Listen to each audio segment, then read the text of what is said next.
ইমাম গাজালি একবার একটা গল্প বলছিলেন। এক ব্যক্তি জঙ্গলে হাঁটছিলেন। হঠাৎ দেখলেন এক সিংহ তার পিছু নিয়েছে। তিনি প্রাণভয়ে দৌড়াতে লাগলেন। কিছু দূর গিয়ে একটি প্রাণহীন কুয়া দেখতে পেলেন। তিনি চোখ বন্ধ করে দিলেন ঝাঁপ। পড়তে পড়তে তিনি একটি ঝুলন্ত দড়ি দেখে তা খুব করে ধরে ফেললেন এবং ওই অবস্থা ঝুলে রইলেন। উপরে চেয়ে দেখলেন কুয়ার মুখে সিংহ তাকে খাওয়ার অপেক্ষায় দাঁড়িয়ে আছে। নিচে চেয়ে দেখলেন বিশাল এক সাপ তার নিচে নামার অপেক্ষায় চেয়ে আছে। বিপদের ওপর আরো বিপদ হিসেবে দেখতে পেলেন একটি সাদা আর একটি কালো ইঁদুর তার দড়িটি কামড়ে ছিঁড়ে ফেলতে চেয়েছেন।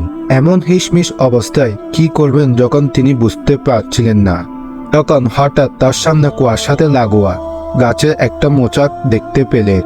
তিনি কি মনে করে সে মোচাকের মধুতে আঙ্গুল ডুবিয়ে তা ছেটে দেখলেন। সেই মধুর মিষ্টতা এত যে বেশি ছিল যে তিনি কিছু মুহূর্তের জন্য উপরে গঞ্জানো সিংহ, নিচে হা করে থাকা সাপ আর দড়ি কাটা ইঁদুরের কথা ভুলে গেলেন। ফলে তার বিপদ অবিস্মরণীয় হয়ে দাঁড়ালো। সেই আস্তে আস্তে কুয়ার থেকে বের হয়ে আসলো। ইমাম গাজালি এই গল্পে ব্যাখ্যা দিতে গিয়ে বললেন, এই সিংহটি হচ্ছে আমাদের মৃত্যু, যে সর্বক্ষণ আমাদের তাড়িয়ে বেড়াচ্ছে। সেই সাপটি হচ্ছে কবর, যা আমাদের অপেক্ষায় আছে।